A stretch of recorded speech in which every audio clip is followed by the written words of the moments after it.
خب اعوذ بالله من الشیطان الرجیم. بسم الله الرحمن الرحیم. الحمد لله و الصلاة و السلام علی سیدنا و نبینا و مولانا محمد و علی آله و اصحابه اجمعین. سبحانك لا علم لنا الا ما علمتنا انك انت العلیم الحکیم. اما بعد، سلام علیکم و رحمت الله و برکاته برادران و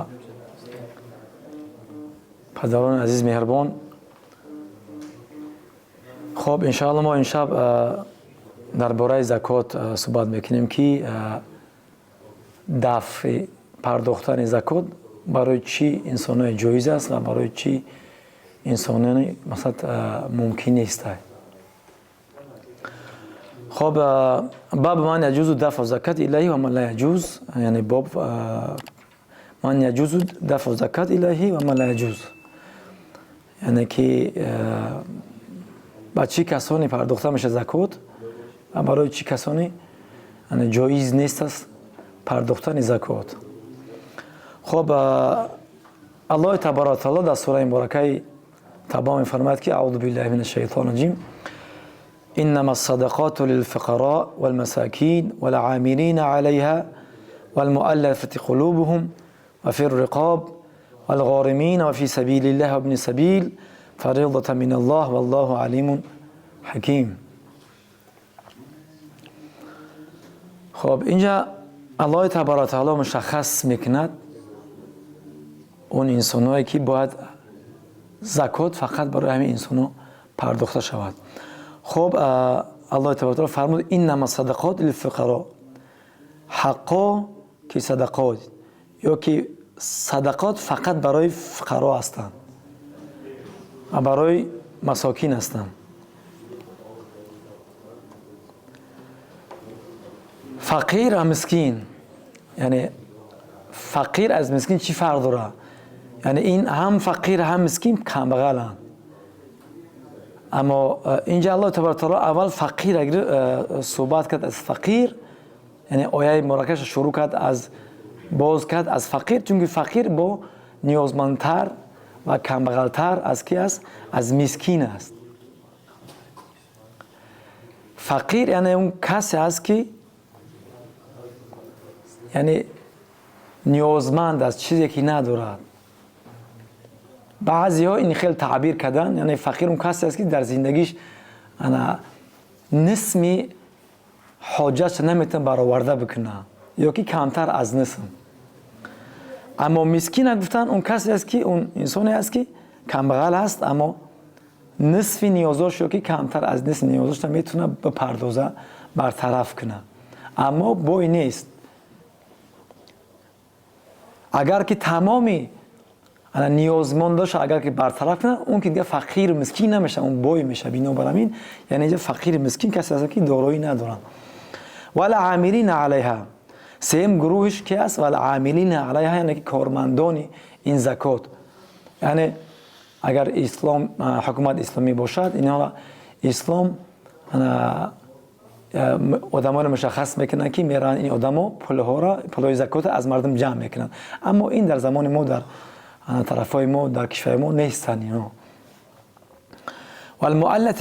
والمؤلفة قلوبهم، و دیگر گروهی که زکات برای اون پرداخته می شود اون چی است؟ مؤلفه قلوب هستند. این در زمان صدر اسلام بود که مردم اسلام داخل می شدن، زکات بر اونها دائمی دادن تا دلشون ملایم شود بر طرف اسلام، یعنی تمایل بیا. اما این در زمان ما و شما هم نیستن اینا.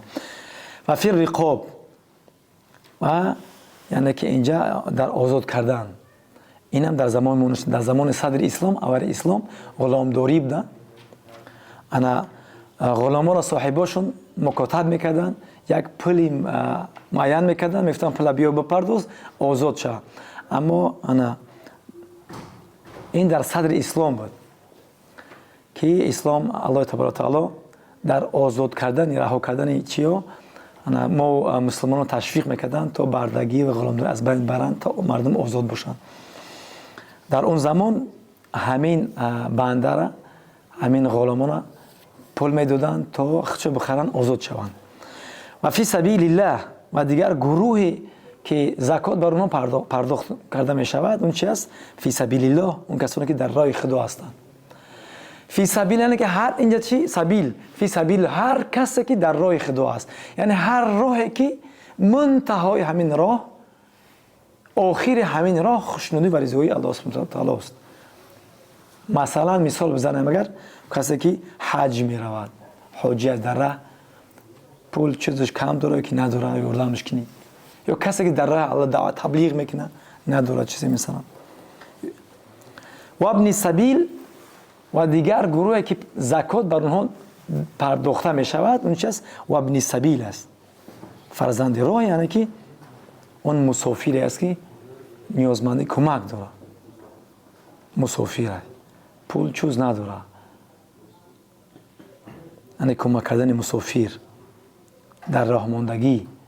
اگرچه انسان در خونهش در وطنش پول داره، چیز داره، ثروت داره، اما در راه نیازمند است. فریضة من الله یعنی که همین پرداختن برای همین اصناف، همین صدقات فریضه است از جانب الله سبحانه و تعالی. و الله علیم حکیم، که الله علیم است، داناست، همه چیز میدوند، احوال بندوش میدوند، حکیم با حکمت است، اوضاع همه احوال ما شما میدوند. یعنی اینجا در اول آیه کریمه الله سبحانه و تعالی چی گفت؟ انما صدقات صدقات. این منظور از صدقات اینجا صدقه عادی نیست، به دلیل اینکه فریضه من الله گذر آخر آیه، یعنی پرداختن فرض است، واجب است. این دلالت میکنه بر چی؟ به زکات. یکم قرینش. دوم قرینش که صدقه را به تمام انسان ها داده میشه که بتی، مخصوص این 8 گناه نیست، یعنی که میشه که به کمبغل بتی، به بوی بتی، انا کسی که باشه فرق نداره. تا حتی میتونی که انا حیوان ها را کمک کنی، پرنده ها را سیر کنی، فرق نداره. مسلمان کافی را صدقه را میشوه، اما زکات فقط و فقط بر این 8 گروهی که الله سبحانه و تعالی فرمود بر اینها داده می شود. یعنی حتما اینا که اصلا مسلمان هستند و همین 8 گناه هستند.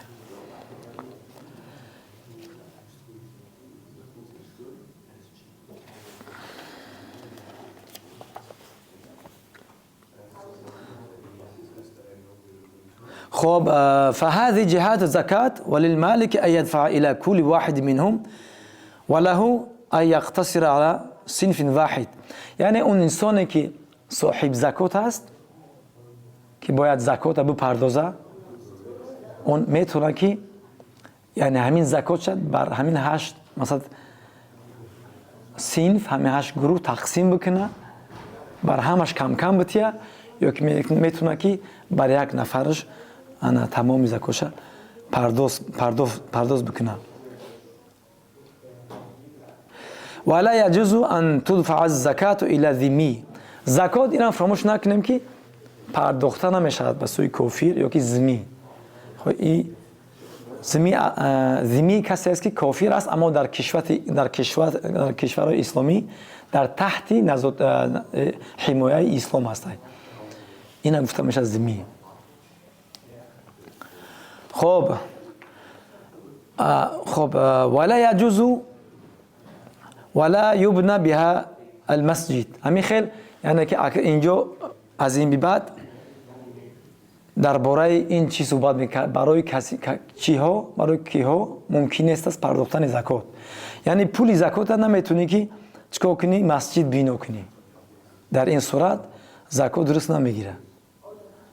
زکات از یعنی عهده صاحبش چی نمیشود، ادا نمیشود.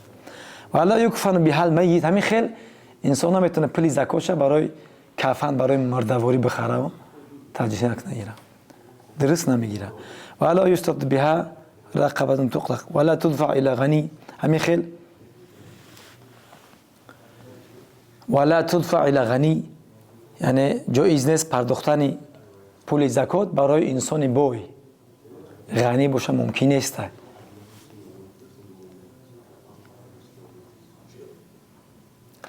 خب همین خیلی ولا يدفع المزكي زكاته الى ابيه و جده و این علا. همین خیلی ممکن نیست انسان زکاتش بپردازه، یعنی که با کی؟ با پدرش. انسان زکاتش برای پدرش بده جایز نیست. و جدهی یا که باباش همین خیلی بالا بروه. و عین علی ولا الی ولده و ولد ولده و این اسفله، یا که ممکن نیست پرداختن زکات یعنی برای فرزندش. انسان برای فرزندش بده زکات درست نمیشه، یا برای نبیره‌اش، یا که همین خیلی پایین روه زکات ادا نمیشه در این صورت. ولا الی امه و جدته و عین علت، همین خیلی جایز نمیشه پرداخت زکات برای مادرش، یا که اویش همین خیلی بالا بروه. اینها اقارب هستند که چی نزدیک هستند، اینها در پرداختن زکات درست نمیگیره. اما بغیر این گروه ها، این اقاربی که گفتیم پدر، مادر، بابا و اجداد چند قبر بالا، یا که فرزند، یا که فرزندای فرزند همین خیلی پایان یا ممکن نیستند. اما بغیر اینها دیگر خشتباری همچون برادر باشه، اکا باشه، اپا باشه، خواهر باشه، عمه باشه، عمکی باشه، خاله باشه، تقایی باشه، برای اینها جایز است که زکات بپردازی. در این صورت با شرطی که چی اینها بوی نباشن، کمغل باشن. در این صورت انسان یعنی که ثواب ثمرش مضاعف می شود. یکی اینکه یعنی که زکاتش پرداخته است، دومش یعنی که سیله رحمه یعنی که چیکار کرده است؟ پیوست کرده است، کمک کرده خشتبارا. خب ولا الی امراتی، همین خیلی جایز نیست انسان زکاتش برای زنش بپردازه. ولا تدفع المرأة إلى زوجها عند أبي حنيفة وقال تدفع إليه. ولا تدفع المرأة یعنی که زن هم نیست، زنی بوی نمیتونه که چو کند؟ زکاتش به سوی شوهرش پرداخت کنه نزد امام ابو حنیفه رحمت الله علیه. اما وقال تدفع الیه، اما انا صاحبین گفتن که جایز است که میتونه که مثلا که زن زکاتش برای شوهرش بده. همین خیل ولا الى ولد غنی اذا كان صغیر، همین خیل جایز نیست پرداختن زکات برای فرزندی صغیری انسانی بوی، یعنی زمانی که انا صغیر است به بلاغت نرسیده پدر انسان بوی، این هم ممکن نیست چون که نفقه این در عهده پدرش است. خب در اینجا قال ابو حنیفه و محمد اذا دفع الزکات الى رجل يظن فقيرا ثم بان انه غني او كافر او دفع في ظلمة الى فقير ثم بان انه ابوه الى اخره. یعنی در این صورت دو مسئله که بگیمش ان شاء الله آخر، یعنی ابو حنیفه و محمد رحمت الله میفرمایند که اگر انسان یک زکاتش برای یک فقیر داد، او گمان کرد که انسان فقیر مسکینه، اما بعد مشخص شد که انسان چه غنی است، یا که فکر کرد انسان مسلمان است اما بعد مشخص شد که انسان یعنی که کافر بود.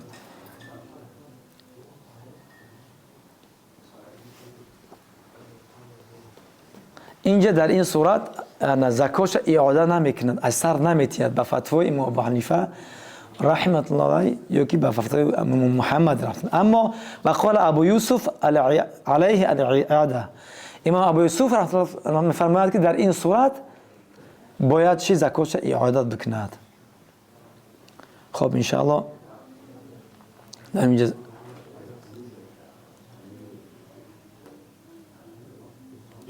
به پایانش میرسونیم ان شاء الله. خب آخر دعوانا الحمد لله رب العالمين محمد و علیه و سلم. السلام علیکم و رحمت الله و برکاته.